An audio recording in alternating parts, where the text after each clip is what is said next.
Assalamualaikum warahmatullahi wabarakatuh.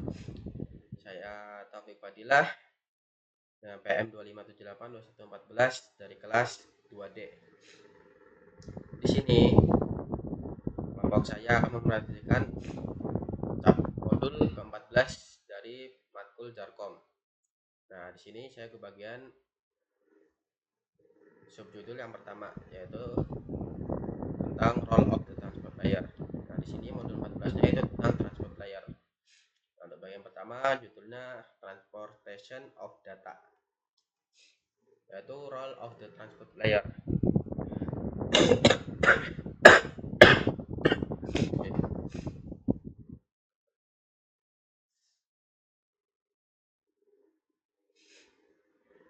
Nah, role of the transport layer, di mana program lapisan aplikasi ini menghasilkan data yang harus dipertukarkan antara host sumber dan tujuan, di mana lapisan transport itu bertanggung jawab atas komunikasi logis antara aplikasi yang berjalan di host yang berbeda.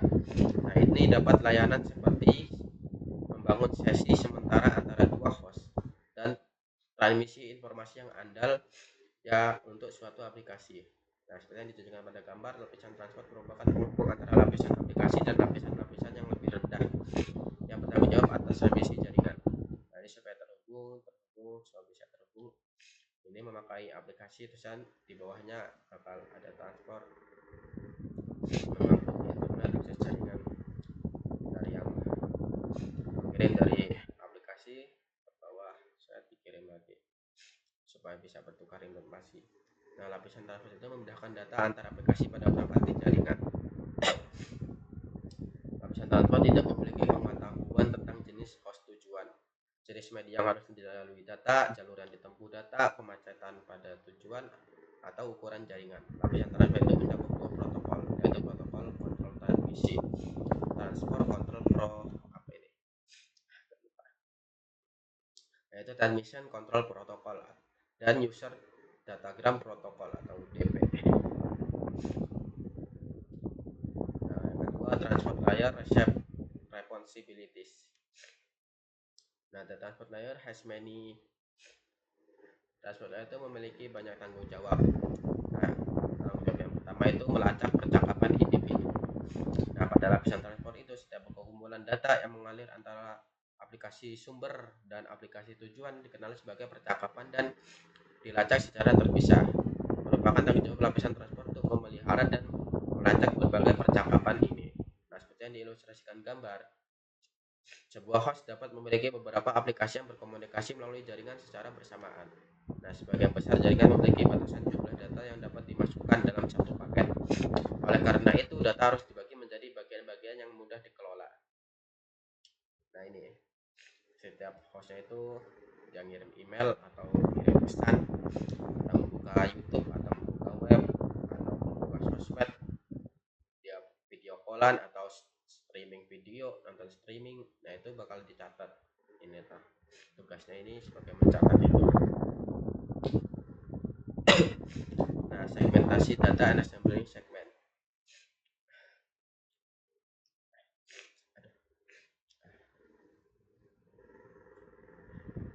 Nah, tanggung jawab lapisan transport itu membagi data aplikasi ke dalam blok-blok dengan ukuran yang sesuai, tergantung pada protokol lapisan transport yang digunakan.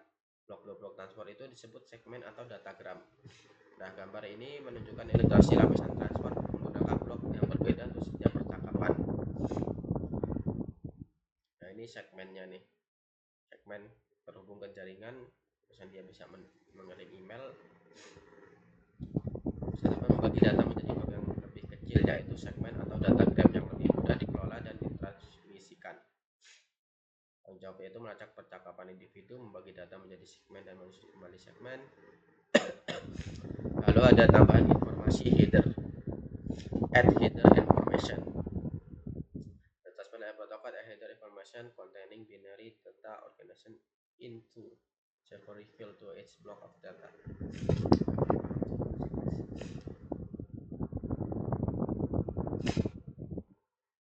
Nah, bagian 3 menambahkan informasi header. Tambahkan informasi header. Nah, protokol lapisan transport juga itu menambahkan informasi header yang berisi data biner yang diorganisasikan ke dalam beberapa field ke dalam blok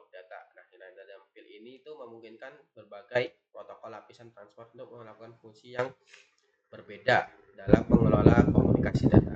Nah, sebagai contoh itu, informasi header digunakan oleh host penerima untuk menyusun kembali blok-blok data menjadi aliran data lengkap untuk program lapisan aplikasi pertama, penerima.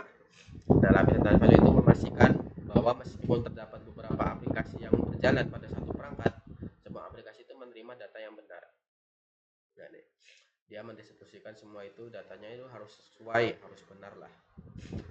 Ini itu menerima yang ini menerima pesan yang ini gitu. Lalu mengidentifikasi aplikasi, identifying the application. The transport layer must be able to separate and manage multiple communication with different transport requirement needs. The transport layer must be able. Transport layer itu harus dapat memisahkan, membagi, dan mengelola komunikasi data kebutuhan transport yang berbeda untuk meneruskan aliran data ke aplikasi yang tepat.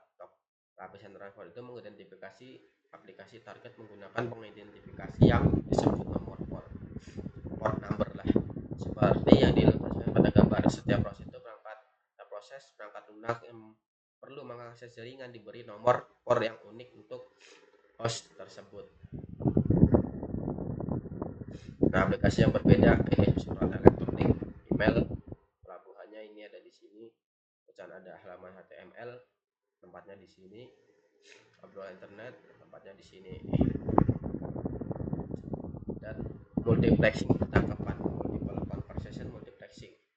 Nah, sending time of the data, sending some, mengirim beberapa tipe data seperti streaming video melalui network.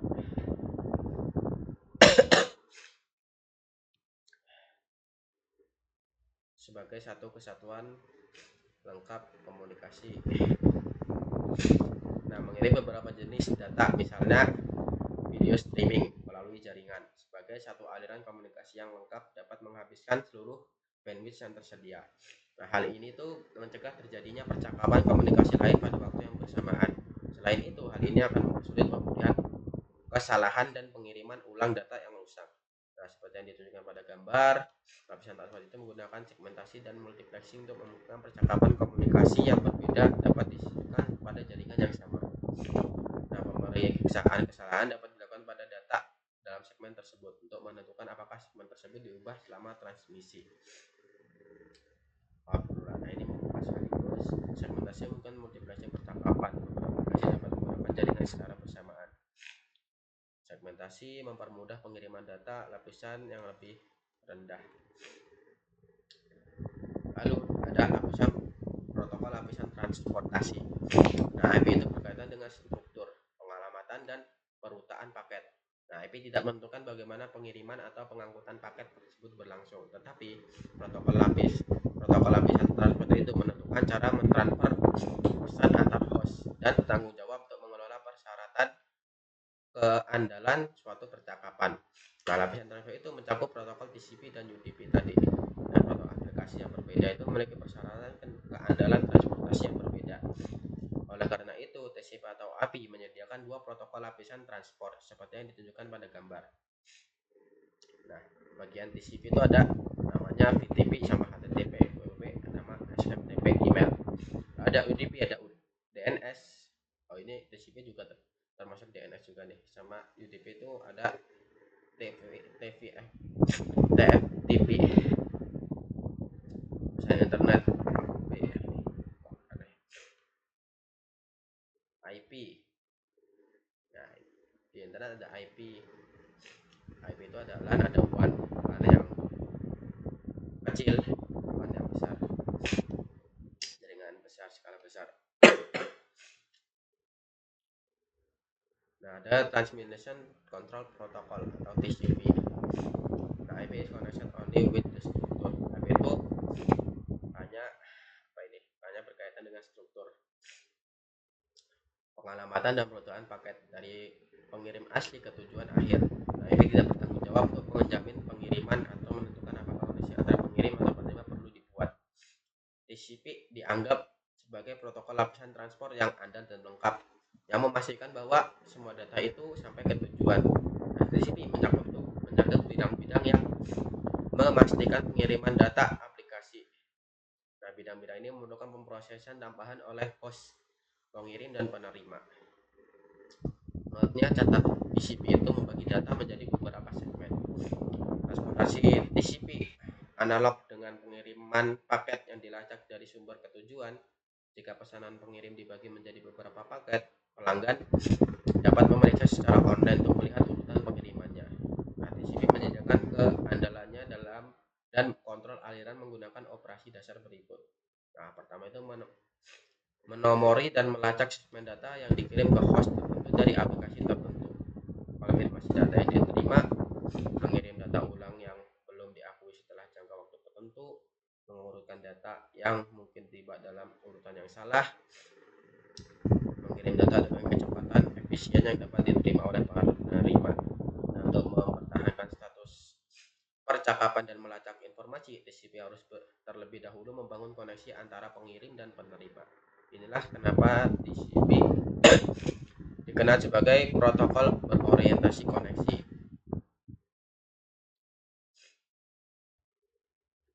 Nah, TCP itu membangun supaya penerima dan pengirim itu terhubung supaya bisa saling mengirim data. File dikirim ke siapa menggunakan aplikasi file transfer protokol.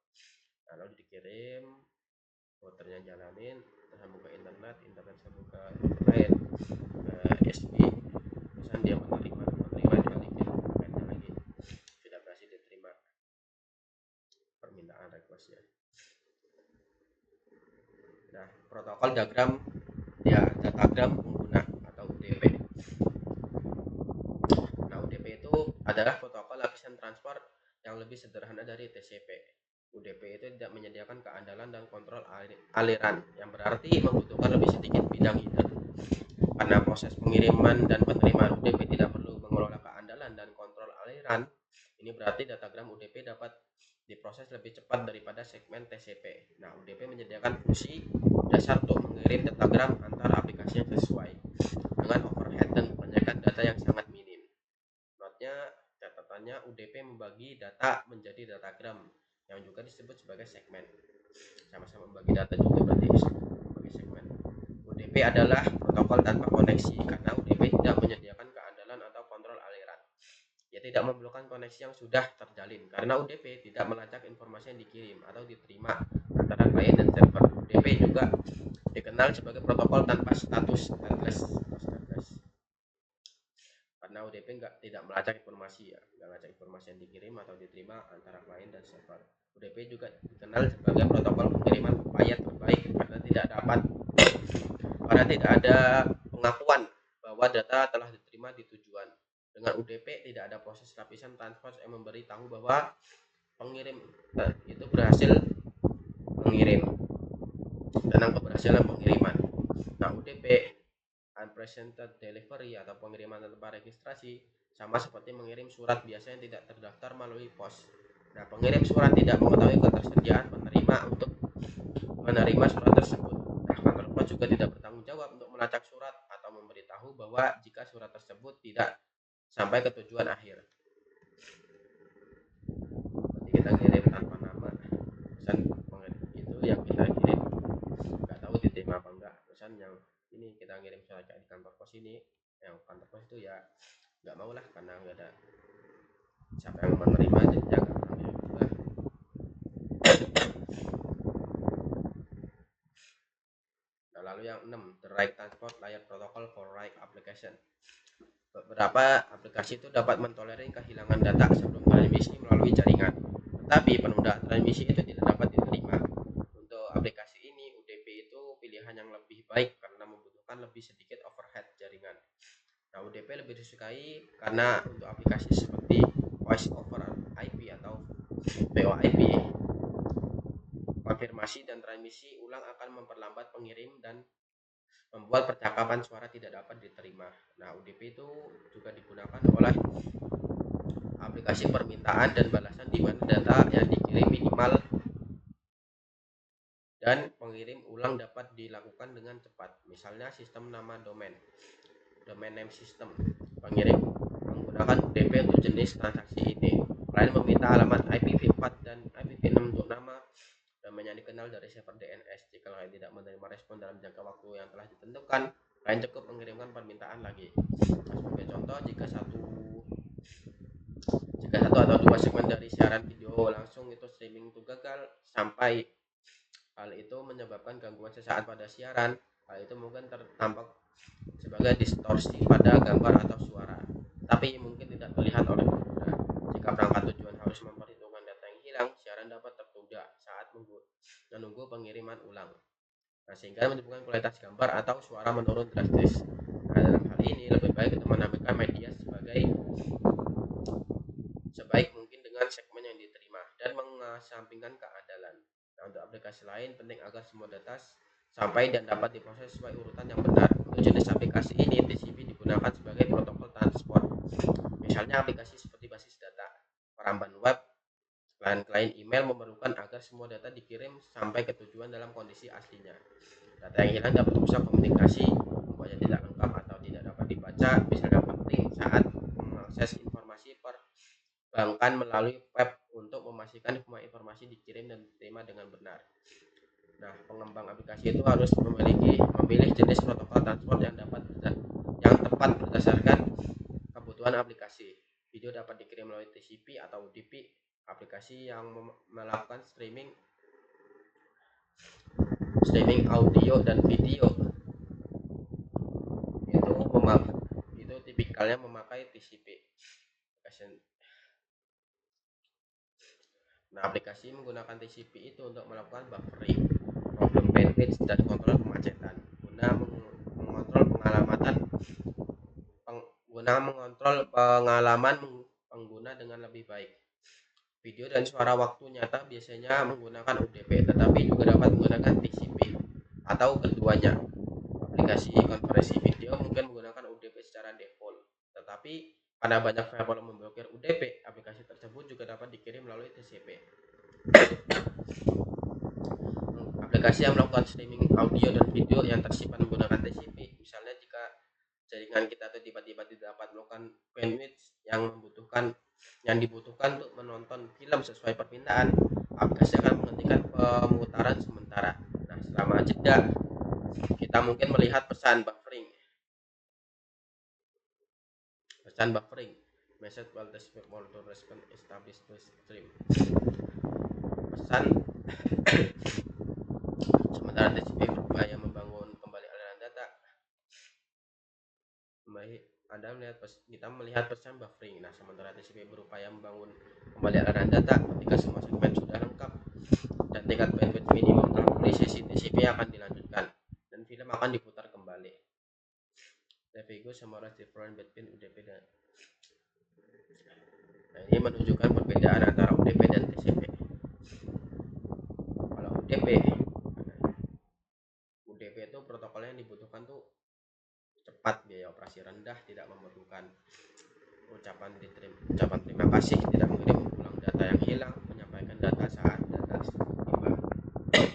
Jadinya UDP itu nggak peduli rusak apa enggak, masih full apa enggak, udah ada yang hilang atau datanya rusak sedikit ya tetap dikirim, yang penting keterima lah. TCP protokol itu dibutuhkan dapat diandalkan, mengakui data, mengirim ulang data yang hilang. Nah, ini kalau TCP itu mengirim data itu bakal datanya tetap utuh seperti yang kita kirim, nggak ada kehilangan, nggak ada yang kurang, menyampaikan data dalam urutan yang teratur. Mungkin untuk bagian modul 14 ini, bagian pertama untuk transport layer ini cukup sekian dari saya. Untuk bagian yang kedua dan seterusnya akan dilanjutkan oleh rekan saya. Terima kasih. Assalamualaikum warahmatullahi wabarakatuh. Saya Naila Deswita dengan NPM 257821006 dari kelas TRI 2D. Baik, jadi pada video kali ini saya akan membahas materi di 14.2 yang mana itu ada di modul 14 transport layer. Yang pertama di sini ada TCP overview. Jadi TCP ini adalah salah satu protokol pada transport layer ya, bersama dengan UDP. Kalau diibaratkan, TCP itu seperti jasa pengiriman paket yang sangat teliti. Sebelum mengirim, dia tuh memastikan dulu tujuan siap penerima. Jadi memastikan dulu tujuan siap menerima saat paket dikirim. TCP juga mengecek apakah paketnya sudah urut dan tidak rusak. Jadi TCP itu kayak memastikan datanya itu sampai ke tujuan gitu. Yang pertama di sini ada TCP fitur atau fitur TCP ya. TCP kan singkatan dari Transmission Control Protocol. TCP ini biasanya digunakan ketika data itu harus sampai dengan lengkap dan urut. Jadi TCP lebih mementingkan keandalan dibandingkan kecepatan. Contohnya penggunaan TCP itu seperti kita membuka website ya, mengirim email, login akun, mengirim file atau remote perangkat yang menggunakan SSH. Karena pada kejadian seperti itu data itu tidak boleh hilang atau tertukar. Yang pertama di sini ada membangun sesi atau connection oriented ya. Fitur pertama TCP itu adalah membangun sesi. Sebelum data dikirim, perangkat pengirim dan penerima harus membuat koneksi terlebih dahulu. Jadi TCP tidak langsung mengirim data begitu saja. Misalnya nih, saya mau mengirim file ke teman. TCP akan memastikan dulu bahwa perangkat teman saya ini aktif dan siap menerima data. Setelah koneksi berhasil dibuat, baru datanya itu dikirim. Karena TCP membuat koneksi terlebih dahulu, TCP disebut Connection Oriented Protocol. Yang kedua itu ada memastikan pengiriman yang andal. Fitur keduanya itu reliable delivery ya kalau dalam bahasa Inggrisnya, yaitu memastikan data benar-benar sampai. Saat data dikirim melalui jaringan, bisa aja datanya ini hilang, terlambat, ataupun rusak. Kalau TCP mengetahui ada bagian data yang belum sampai, TCP akan meminta data tersebut dikirim ulang. Jadi TCP seperti kurir yang meminta tanda tangan penerima ya. Kalau belum ada bukti paket diterima, paket akan dicek atau dikirim kembali. Yang ketiga, ada menjaga urutan data. Fitur ketiga ini adalah memastikan data diterima dalam urutan yang benar. Waktu data dikirim, data besar akan dibagi menjadi beberapa bagian kecil yang disebut dengan segmen. Segmen-segmen ini bisa saja melewati jalur jaringan yang berbeda. Karena jalur yang berbeda, bisa saja segmennya ini segmen nomor 3 sampai lebih dulu daripada segmen nomor 1. TCP memberi nomor pada setiap segmen, lalu di perangkat tujuan segmen tersebut disusun kembali sesuai urutannya. Jadi walaupun datanya acak, hasil akhirnya tetap rapi dan sesuai data asli. Yang keempat itu ada aliran flow atau kontrol ya. Fitur terakhir itu ada flow control ya atau kontrol aliran. Setiap perangkat punya kemampuan yang berbeda. Ada perangkat yang bisa menerima data dengan cepat, ada juga yang lambat karena memori atau prosesornya itu terbatas. TCP ini akan mengatur kecepatan pengiriman data supaya perangkat penerima tidak kewalahan. Jadi pengirimnya itu tidak boleh mengirim terlalu banyak data sekaligus. Contohnya seperti kayak kita menuangkan air nih ke gelas. Kalau airnya dituangkan lebih cepat, gelasnya bisa meluap. TCP ini mengatur supaya datanya itu masuk sesuai kemampuan perangkat penerimanya, seperti itu. Ada transisi header ke TCP. Jadi header itu adalah informasi tambahannya yang ditempelkan di depan data. Informasi ini tuh membantu TCP mengetahui data ini dari mana, mau kemana, urutannya berapa, dan apakah sudah diterima atau belum. Seperti itu untuk header. Oke, next kita ke 14.2.2. Ada TCP header ya. Di sini ada gambar juga teman-teman. Jadi satu segmen TCP itu memiliki header minimal sebesar 20 byte atau sama dengan 1060 bit. Header TCP ini penting karena TCP itu bersifat stateful. Artinya TCP mengingat status komunikasi yang sedang berlangsung. TCP itu mengetahui data mana yang sudah dikirim, mana yang sudah diterima, dan mana yang harus dikirim ulang. Setelah komunikasi selesai, sesi TCP juga akan ditutup. Saat ini ya teman-teman, ada gambar header. Jadi di bagian paling atasnya ada source port ya dan destination port di sini. Kemudian ada sequence number ya 32, acknowledgement number, dan ada control bits, kemudian Windows, header length, check nasum, dan ada beberapa file lainnya. Seperti itu. Sini ada TCP headers dan file ya. Source dan port, ada TCP dan description-nya. Yang pertama ini ada source port dan destination. Jadi source port ini menunjukkan aplikasi pengirim, sedangkan destination port menunjukkan aplikasi tujuan. Contohnya saat kita membuka website, komputer kita tuh mengirim data dari port sementara Sementara atau source port menuju port 80 atau 443 pada server web. Jadi IP address ini menunjukkan perangkatnya, sedangkan port menunjukkan aplikasinya. Oke, ada sequence number ya. Jadi sequence number ini berfungsi memberi nomor urut pada data. Dengan nomor ini, perangkat tujuan tuh bisa menyusun kembali segmen yang datang agar urutannya benar. Misalnya ada data dibagi menjadi segmen nomor 1, 2, dan 3. Walaupun yang datang duluan nomor 2, TCP tetap tahu bahwa nomor 1 harus ditempatkan lebih dulu. Seperti itu. Kemudian ada acknowledgement number ya. Jadi file ini tuh digunakan untuk memberi tanda bahwa data sudah diterima. Selain itu, file ini juga memberitahu byte berikutnya yang diharapkan oleh penerima. Jadi penerima seperti berkata, data seluruhnya sudah saya terima, sekarang saya menunggu data berikutnya. Kurang lebihnya seperti itu. Kemudian ada header length ya. Header length ini menunjukkan ukuran atau panjang header TCP. Ini penting karena header TCP bisa memiliki tambahan option. Jadi perangkat harus tahu di mana header berakhir dan data aplikasi dimulai. Kemudian ada reserved ya. Reserved ini adalah bagian yang disediakan untuk kebutuhan di masa depan. Biasanya bagian ini tuh belum digunakan. Kemudian ada control bits atau flags ya. Adalah bit-bit yang menunjukkan fungsi dari sebuah segmen TCP. Misalnya ada flag untuk memulai koneksi mengonfirmasi data atau mengakhiri koneksi. Jadi control bits ini seperti kode instruksi yang memberitahu TCP segmen ini untuk apa, seperti itu. Kemudian ada window size ya. Jadi file ini menunjukkan beberapa banyak data yang masih bisa diterima oleh perangkat tujuan dalam satu waktu. Kemudian ada checksum. Jadi checksum ini digunakan untuk mencek apakah data rusak atau tidak saat dikirim. Kemudian ada urgent ya di sini. File urgent ini digunakan untuk menunjukkan bahwa ada data yang sifatnya mendesak atau perlu diproses lebih cepat. Kemudian di 14.2.4 di sini ada application yang menggunakan TCP ya.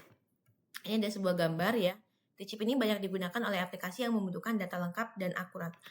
Contohnya adalah HTTPS, HTTP untuk membuka website ya. Kemudian FTP untuk transfer file, SMTP ya. FTP atau SMTP ya untuk mengirim email. Kemudian ada SSH ini untuk remote perangkat jaringan secara aman. Jadi semua ini menyerahkan proses pengiriman datanya kepada TCP. Jadi aplikasinya itu nggak perlu mengirim sendiri data yang hilang, urutan data atau kecepatan pengiriman. Semua itu sudah ditangani sama TCP seperti itu. Oke, mungkin ini sudah selesai ya untuk di 14.2. Selanjutnya materinya akan dilanjutkan oleh teman saya. Kurang lebihnya saya mohon maaf, saya akhiri. Wassalamualaikum warahmatullahi wabarakatuh. Assalamualaikum warahmatullahi wabarakatuh. Perkenalkan, nama saya Firnara Karen dengan NPM 25782115. Jadi di sini saya akan melanjutkan penjelasan teman saya. Di sini saya akan menjelaskan yaitu 14.3 gambaran umum UDP. Ada pun fitur UDP.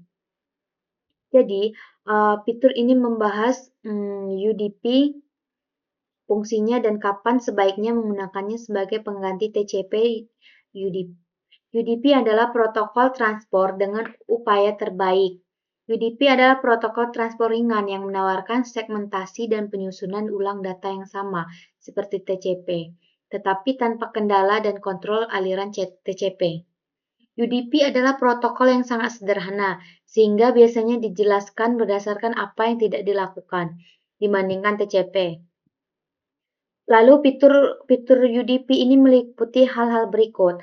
Data direkonstruksi sesuai urutan penerimanya, lalu segmen yang hilang ini tidak akan dikirim dan tidak ada pembentukan sesi dan pengirim tidak diberi informasi. Lalu ada header UDP. UDP ini protokol tanpa status, artinya baik client maupun server ini tidak melacak status sesi komunikasi. Saat ada kendala diperlukan saat menggunakan UDP sebagai protokol transport, hal ini harus ditangani oleh aplikasi sendiri. Salah satu persyaratan penting untuk mengirimkan video dan suara melalui jaringan adalah agar data mengalir terus dengan cepat. Lalu ada kolom header. Di tabel ini untuk mengidentifikasi dan menjelaskan 4 kolom dalam header UDP. Bidang header dan UDP. Port sumber, sebuah file 16 bit yang digunakan untuk mengidentifikasi aplikasi sumber berdasarkan nomor port. Lalu ada pelabuhan tujuan, sebuah file 16 bit, lalu ada panjang dan checksum. Di sini ada aplikasi yang menggunakan UDP. Ada tiga jenis aplikasi yang paling cocok untuk UDP. Yang pertama, aplikasi video langsung dan multimedia. Jadi aplikasi ini dapat mentolerir beberapa kehilangan data, tetapi membutuhkan sedikit atau tanpa penundaan. Contohnya termasuk VoIP dan streaming video langsung. Lalu ada aplikasi permintaan dan balasan sederhana. Jadi aplikasi dengan transaksi sederhana di mana sebuah host ini mengirimkan permintaan dan mungkin menerima atau tidak menerima balasan. Contohnya termasuk DNS dan DHCP. Lalu ada aplikasi yang menangani keandalan sendiri. Komunikasi satu arah, di mana kontrol aliran, deteksi kesalahan, pengakuan, dan pemulihan kesalahan tidak diperlukan atau tidak dapat ditangani oleh aplikasi. Contohnya termasuk SNMP dan TFTP. Di sini ada gambar untuk mengidentifikasi aplikasi yang membutuhkan UDP. Jadi, meskipun DNS dan SNMP menggunakan UDP secara default, keduanya juga membutuhkan TCP DNS dan untuk menggunakan TCP jika permintaan DNS atau respon DNS lebih dari 512 byte. Misalnya, ketika respon DNS mencakup banyak relasi nama, demikian pula dalam beberapa situasi, administrator jaringan mungkin ingin mengkonfigurasikan SNMP untuk menggunakan TCP. Nah, penjelasan selanjutnya akan dijelaskan oleh teman saya. Assalamualaikum warahmatullahi wabarakatuh. Perkenalkan nama saya Mutia Kawana Hidayah, NPM 2578208.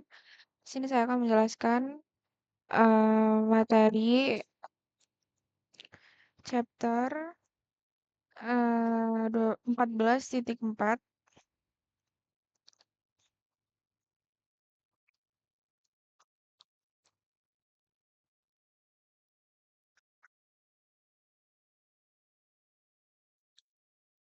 yaitu ports number atau nomor port. Dan di 14.4 ini ada 14.4.1 beberapa komunikasi terpisah. Seperti yang telah kita pelajari, di mana TCP adalah protokol yang tepat untuk pekerjaan tersebut dan situasi lain di mana UDP harus digunakan terlepas dari jenis data yang ditransmisikan baik TCP maupun UDP menggunakan nomor port. Ini port sumbernya, ini port pelabuhan tujuan. Dan di nomor port ini sumber dikaitkan dengan aplikasi asal pada host lokal, sedangkan nomor port tujuan dikaitkan dengan aplikasi tujuan pada host jarak jauh. Dan sebagai contoh, anggaplah sebuah host memulai permintaan halaman web dari server web. Ketika host memulai permintaan halaman web, nomor port sumber dihasilkan secara dinamis oleh host. Dan untuk mengidentifikasi percakapan yang secara unik, setiap permintaan yang dihasilkan oleh host akan menggunakan nomor port sumber yang berbeda yang dibuat dinamis. Proses ini dimungkinkan beberapa percakapan terjadi secara bersamaan. Dan di sebuah server dapat menawarkan lebih dari satu layanan secara bersamaan, seperti layanan web pada port 80, sementara server tersebut menawarkan pembentukan koneksi file transfer protokol FTP pada port 21. Dan kemudian di 14.4.2 pasangan soket, yaitu sumber dan tujuan ditempatkannya di dalam segmen-segmen tersebut, kemudian dienkapsulasi dalam sebuah paket IP. Paket IP berisi alamat IP, sumber, dan tujuan. Dan ini contohnya. Nah, di sini soket juga digunakan untuk mengidentifikasi server dan layanan yang diminta oleh klien. Soket klien mungkin terlihat seperti ini dengan 1099 mewakili nomor port sumber 192.168.1.5.1099. Dan alamat soket pada server web mungkin adalah 192.168.1.80. Dan kemudian soket memungkinkan beberapa proses yang berjalan di sisi klien untuk membedakan diri satu sama lain dan beberapa koneksi ke proses server untuk dibedakan satu sama lain. Dan 14.4.3 yaitu grup nomor port adalah organisasi standar yang bertanggung jawab untuk menetapkan berbagai standar pengamatan termasuk nomor port 16 bit yang digunakan untuk mengidentifikasi nomor port, sumber, dan tujuan menyediakannya rentang port dari 0 hingga 65535. Dan ini grup pelabuhannya, rentang angka, keterangannya ini bisa dibaca ya guys. Dan kemudian ini ada catatan beberapa sistem operasi klien mungkin menggunakan nomor port. Daftar bukan nomor port dinamis untuk menetapkan port sumber. Dan ini nomor tabel pelabuhannya, ini ada nomor pelabuhan protokol aplikasi. Ini contohnya salah satunya ini nomor pelabuhan 20 protokol TCP dan aplikasi protokol transfer berkas FTP data. Dan kemudian di 14.4.4, perintah netstat koneksi TCP yang tidak dapat dijelaskan dapat menimbulkan ancaman keamanan yang besar. Dan hal ini dapat mengidentifikasi bahwa sesuatu atau seseorang terhubung ke host lokal dan terkadang perlu untuk mengetahui koneksi TCP aktif mana yang terbuka dan berjalan pada host jaringan. Dan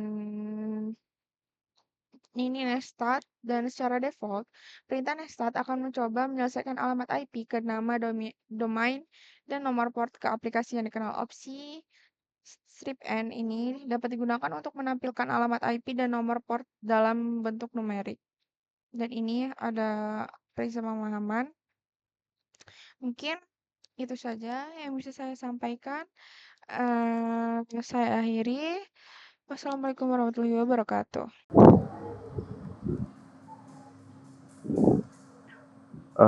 Baiklah, Assalamualaikum warahmatullahi wabarakatuh. Perkenalkan saya Azril Andrean. Di sini saya akan membawakan materi di poin 14.5.1 tentang proses server TCP.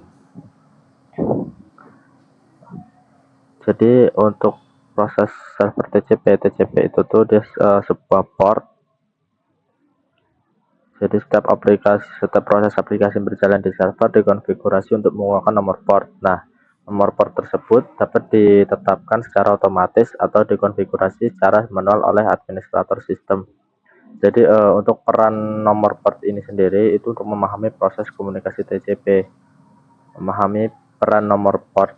Jadi setiap proses aplikasi yang berjalan di server dikonfigurasi untuk menggunakan nomor port tertentu. Nah, nomor port ini bisa diberikan secara otomatis atau dikonfigurasi secara manual oleh seorang administrator sistem. Kemudian untuk jadi ada aturan unik server. Ya, aturannya aturan mendasar pada jaringan adalah satu server individu dia tidak dapat memiliki dua layanan berbeda yang menggunakan nomor port yang sama. Jadi setiap layanan itu harus memiliki port uniknya sendiri agar data tidak tertukar gitu. Kalau di TCP itu kan dia pakai port 80. Kemudian ada pembentukan koneksi TCP. Jadi pembentukan koneksi TCP itu analoginya tuh analogi jabat tangan. Kalau di dunia nyata gitu ibaratnya. Jadi ketika dua orang bertemu, maka mereka saling menyapa dengan berjabat tangan sebagai tanda ini kesepakatan atau dimulainya obrolan. Nah, jaringan komputer bekerja dengan cara yang mirip-mirip kayak gitu. Nah, terus ada juga proses three-way handshake itu sebelum data dikirim host client itu dia akan membuat koneksi agar server itu menggunakan proses yang dikenal sebagai three-way handshake, jabat tangan 3 langkah. Nah, di sini ada beberapa langkahnya. Yang pertama itu sinkronisasi. Itu jadi klien itu memulai komunikasi mengirimkan permintaan sinkronisasi awal dari klien ke server. Nih, ini kan dari A dia mengirim ke minta sinkronisasi ke B. Send synchronous request to B. Nah, kemudian langkah yang kedua itu ada namanya ACK dan dan sinkronisasi, acknowledgement dan sinkronisasi. Jadi server itu kan tadi kan minta request itu sinkronisasi, kemudian dia menerima permintaan itu. Nah, terus dia membalas dengan mengakui ACK permintaan klien sekaligus mengirimkan permintaan sinkronisasi balik gitu. Jadi tadi kan ngirim set, habis itu diterima, terus ngirim ACK minta sinkronisasi juga gitu. Nah, terus di langkah yang ketiga itu acknowledgement, klien itu menerima balasan server dan mengirim konfirmasi akhir kembali ke server. Jadi klien itu kan menerima balasan, terus diminta lagi, terus dikirim lagi gitu. Jadi 3 kali set. Nah, setelah 3 langkah ini selesai, koneksi resmi terbentuk dan data siap dikirim. Lanjut ke pengakhiran sesi atau pemutusan sesi TCP, session termination.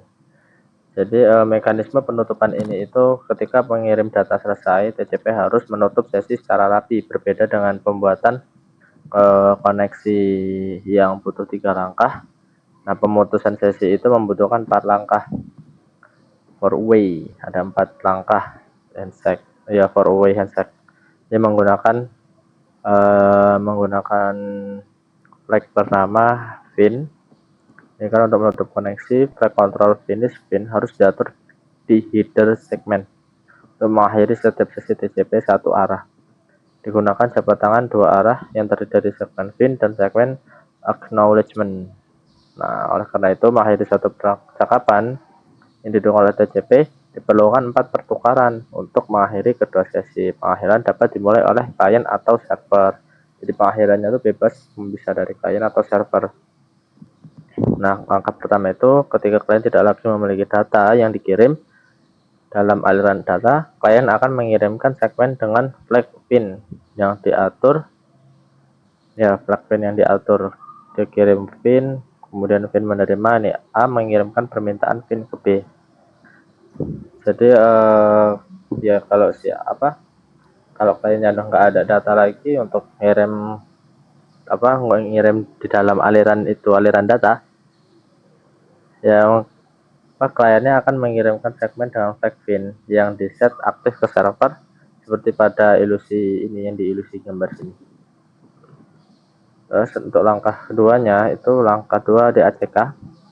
Langkah 2 ACK, the server send ACK to acknowledgement the receipt of the pin to terminate the session from client to server. Jadi servernya itu mengirim balik di ACK.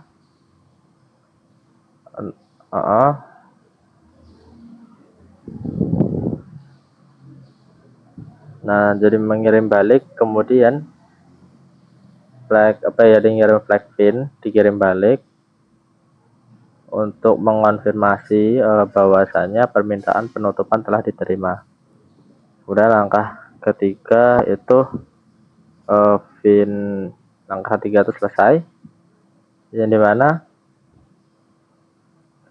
server itu mengirim lagi flag pinnya sendiri ke klien untuk menyatakan bahwa server juga udah selesai mengirimkan semua sisa datanya. Jadi server itu ngirim lagi. Jadi yang ketiga itu bukan timbal balik, tapi dari server ke kliennya. Kemudian langkah keempatnya itu klien menerima flagnya, kemudian ini membalas lagi ini ACK terakhir setelah dikonfirmasi kalau semua segmen itu sesi komunikasi resmi ditutup. Dia terakhir gitu, kalau ini udah resmi ditutup gitu, kayak gitu. Kemudian di sini ada analisis jabat tangan 3 arah. Host mempertahankan status melacak setiap segmen data dalam sebuah sesi dan bertukar informasi tentang data apa yang diterima menggunakan informasi dalam header TCP. TCP itu adalah protokol duplex, di mana setiap koneksi mewakili dua sesi komunikasi satu arah.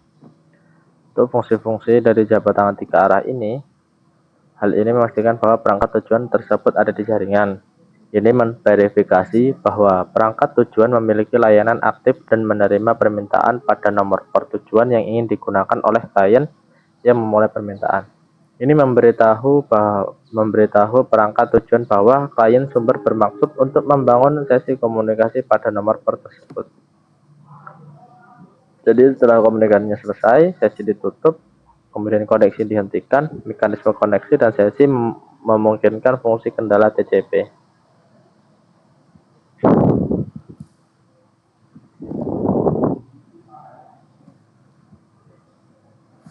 Kemudian di sini kan ada bidang bit control. Ada untuk penjelasannya ini, di sini ada urgent.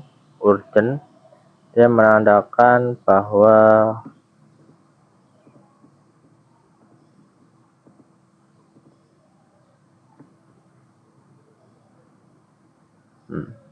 ada urgent. Di sini ada urgent, itu adalah menandakan bahwa bidang petunjuk mendesak urgent pointer. Mana sih kalau di sini urgent pointer? Ini ya. Dia mendesak urgent pointer memiliki data signifikan yang harus segera diproses. Di sini ada ACK. ACK itu kan acknowledgement, bendera konfirmasi yang digunakan secara luas dalam pembuatan koneksi handshake dan pemutusan sesi untuk memastikan data itu diterima dengan sukses. Dan di sini ada PSA push function. Push function itu fungsinya untuk langsung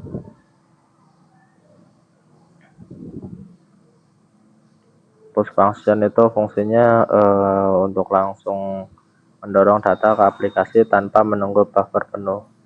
Jadi ya kalau dia dikirim per segmen ya udah dikirim langsung, nggak perlu nunggu semuanya terkumpul di situ. Kemudian ada RST. RST itu reset. Dia digunakan untuk mereset atau memutus koneksi secara paksa ketika ada error. Nah, atau enggak waktu udah nyampe batas waktu. Nah, seperti itu.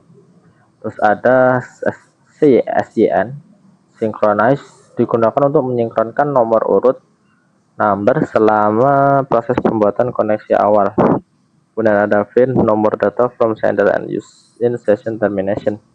Dia menandakan bahwa pengiriman sudah tidak memiliki data lagi untuk dikirim dan digunakan dalam proses pemutusan sesi communication. Oke, udah habis. Mungkin itu beberapa penjelasan singkat mengenai poin 14.5.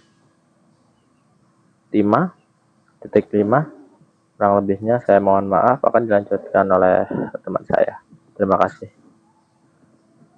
Assalamualaikum warahmatullahi wabarakatuh. Hari ini saya akan mempresentasikan yaitu di 14.7 komunikasi UDP. Jadi di sini ada overhead rendah UDP versus keandalan. Jadi seperti yang dijelaskan, itu sangat cocok untuk komunikasi yang perlu cepat seperti VoIP. Nah, kemudian itu jelasin secara mengapa UDP itu sempurna untuk beberapa jenis transmisi. Nah, ditunjukin pada gambar ini nih. Di sini ada pengirim, jaringan, penerima. Kemudian di 14.7.2 itu perakitan ulang datagram UDP. Jadi seperti segmen dengan TCP, ketika datagram UDP dikirim ke tujuan, mereka tuh sering banget ngambil jalur yang berbeda dan tiba di dalam urutan yang salah. Jadi UDP itu nggak ngelacak nomor urut seperti yang dilakukan di TCP. Jadi UDP itu nggak memiliki untuk menyusun ulang datagram ke dalam urutan transmisinya. Di sini ada UDP tidak terhubung, tidak dapat diandalkan. Selanjutnya, proses dan permintaan server UDP. Jadi seperti aplikasi berbasis TCP, jadi aplikasi server berbasis UDP itu diberi nomor port yang terkenal atau terdaftar seperti yang ditunjukkan pada gambar ini. Permintaan DNS klien aplikasi, klien 1, klien 2, dan server. Yang Selanjutnya di sini proses client UDP. Nah, komunikasi client server ini dimulai oleh aplikasi yang meminta data dan proses server. Proses client UDP secara dinamis memilih port dari rentang nomor port dan penggunaannya sebagai port sumber untuk percakapan. Jadi port tujuan biasanya itu merupakan nomor port dikenal atau terdaftar gitu nomornya. Nah, di sini ada gambarnya ya, yang sementara untuk klien kedua meminta layanan autentikasi radius dari server yang sama. Seperti itu. Mungkin segitu saja yang bisa saya sampaikan. Lebih dan kurangnya saya mohon maaf. Saya akhiri. Wassalamualaikum warahmatullahi wabarakatuh.